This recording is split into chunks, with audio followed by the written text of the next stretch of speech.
चलो, कम से कम घर के सारे काम तो निपट गए। अब आराम से बैठकर थोड़ी देर समाचार देख लेती हूँ। पहलगाम में जो घटना हुई उसे लेकर सारा दिन कुछ न कुछ न्यूज आती ही रहती है। जो भी हुआ बहुत बुरा हुआ। जिन लोगों ने अपने घर के सदस्य खोए हैं उन लोगों के दुख की हम तो कल्पना भी नहीं कर सकते। बस यही प्रार्थना करेंगे कि भगवान उन्हें यह दुख सहने की शक्ति प्रदान करे। अरे माँ का कॉल। हेलो, हाँ माँ, कैसी हो आप? सब ठीक तो है ना? हाँ बेटा, सब ठीक है। मैंने तो बस ऐसे ही फोन किया था तेरी खैर खबर लेने के लिए। और तेरी वो खड़ूस सास कहाँ है? अच्छा, सासू माँ अपने कमरे में आराम कर रही हैं। माँ, मैं आपसे बाद में बात करूं? बहुत ज्यादा थक गई हूँ। हाँ हाँ बेटा, क्यों नहीं। इतने दिनों से तुझसे बात नहीं हुई ना, इसलिए सोचा हाल चाल पूछ लूं। चल कोई ना, तू आराम कर ले। ये देखो महारानी को सारा दिन मोबाइल हाथ से छूटता नहीं है। बहू, क्या हुआ माँ जी? जब देखो फोन लेकर बैठी रहती हो। वो माँ जी, माँ का फोन आया था इसलिए सोचा बात कर लूं। हाँ हाँ, तुझे तो माँ ही चाहिए। तेरी कानाफूसी की आदत नहीं जाएगी ना। इधर की बातें उधर, उधर की बातें इधर, कौन पहुँचाएगा? नहीं माँ जी, ऐसी बात नहीं है। बस बस, ज्यादा सफाई देने की जरूरत नहीं है। छत पर जो अंबियां सुखाने के लिए रखी थी वो कहाँ है? सॉरी माँ जी, वो तो मैं भूल गई। माँ के साथ बतियाने से जब समय मिलेगा तब तो याद रहेगा तुझे। मौसम का कोई ठिकाना नहीं है। देख रही है ना, जगह जगह बारिश हो रही है, कहीं कहीं आंधी आ रही है, लेकिन तुझे तो कोई फिक्र ही नहीं है। बस माँ जी, अभी जाती हूँ। इसको तो जरा भी शर्म नहीं है। मैं तो घर के सारे काम निपटाकर बैठी ही थी कि माँ जी आकर मुझे बातें सुनाने लगी। इस घर में तो आराम भी हराम हो जाता है। सबकी नज़रों में अगर हम थोड़ा सा रिलैक्स कर लें तो आफत आ जाती है। और मेरी देवरानी जी हैं जो एक हफ्ते से मायके में आराम फरमा रही हैं। सासू माँ की लाडली बहू जो है उसे तो कोई कुछ नहीं कहेगा। क्या मन ही मन में बड़बड़ाई जा रही है, जो कहना है सामने कहे।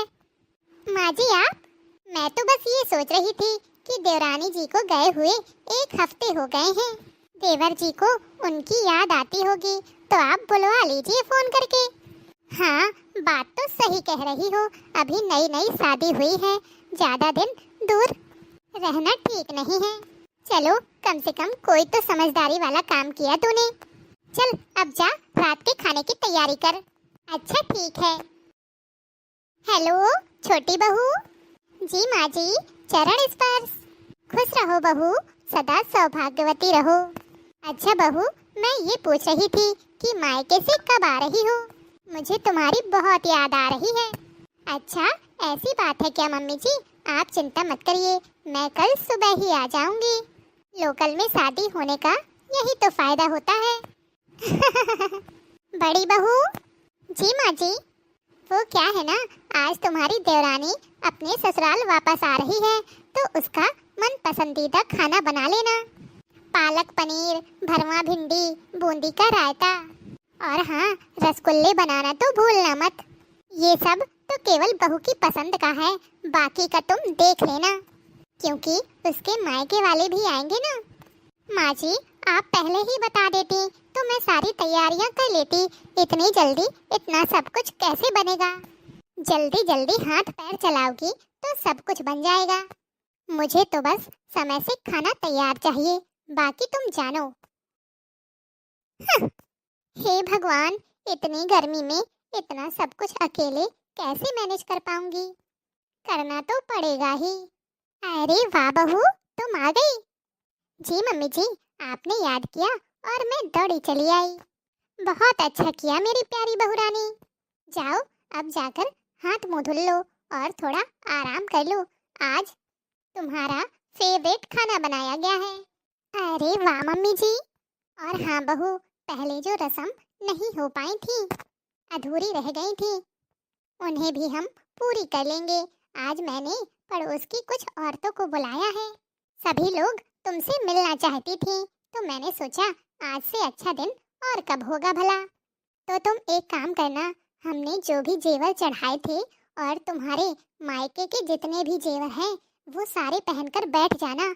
और हाँ, अपना वो भारी वाला लहंगा पहन लेना। अच्छा ठीक है मम्मी जी। और कुछ? और हाँ बहू, यूट्यूब में सर्च करके कोई अच्छा सा गाना सीख लेना।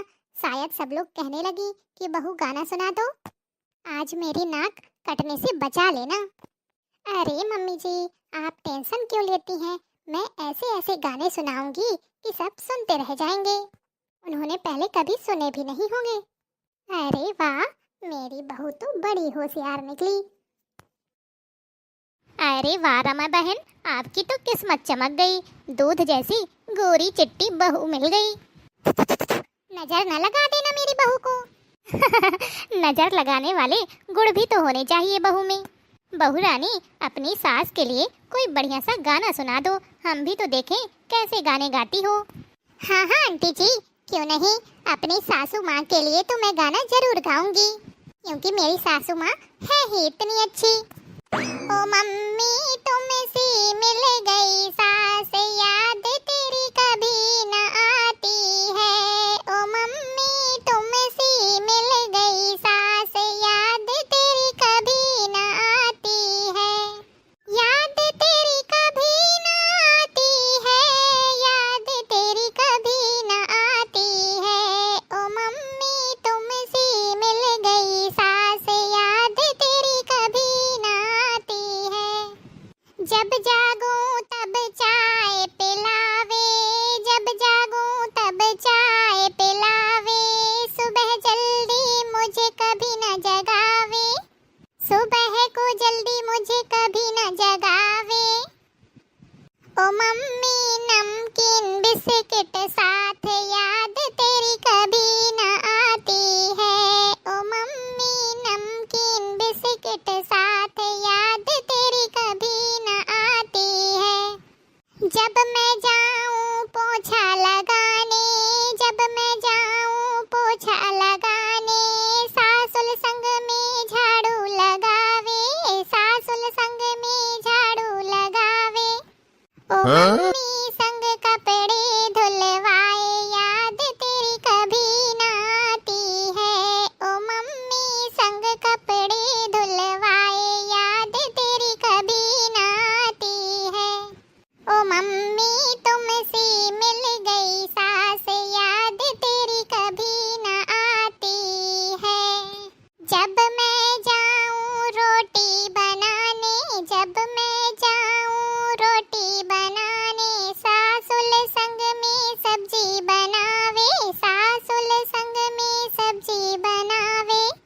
ओ मम्मी गरम रोटियां खिलावे, याद तेरी कभी न आती है। ओ मम्मी गरम रोटियां खिलावे, याद तेरी कभी न आती है। ओ मम्मी तुमसे मिल गई सास, याद तेरी कभी न आती है। जब मैं शॉपिंग करने जाती, जब मैं शॉपिंग करने जाती। सासू माँ को संग ले जाती, सासू माँ को संग ले जाती। ओ मम्मी देती तिजोरी खोल, याद तेरी कभी न आती है। ओ मम्मी देती तिजोरी खोल, याद तेरी कभी न आती है। ओ मम्मी तुमसे मिल गई सास, याद तेरी कभी न आती है। रमा बहन, तुम तो दो दो बहुओं के होते हुए भी घर में नौकरानी बनकर रह गई हो। आंटी जी, साथ में काम कराने से कोई नौकर नहीं बन जाता है। बहू तुम चुप रहो, मैं निपट लूंगी इनसे। मम्मी जी आप टेंशन मत लीजिए, ऐसे लोगों से निपटना मैं बहुत अच्छे से जानती हूँ। ओहो, ये क्या रंग में भंग हो गया। हमारी नई भाभी तो बड़ी गुस्सैल लगती हैं। चलो बहन चलो, ऐसे घर में तो हम एक मिनट नहीं रुकेंगे जहाँ पर मेहमानों का सम्मान ही ना होता हो। हाँ हाँ, जाइए जाइए। हे भगवान, ये क्या हो गया? जो भी हुआ बहुत अच्छा हुआ। बहुत सिर पर चढ़ाकर रखती है ना अपनी छोटी बहू को, अब भुगतो नतीजा।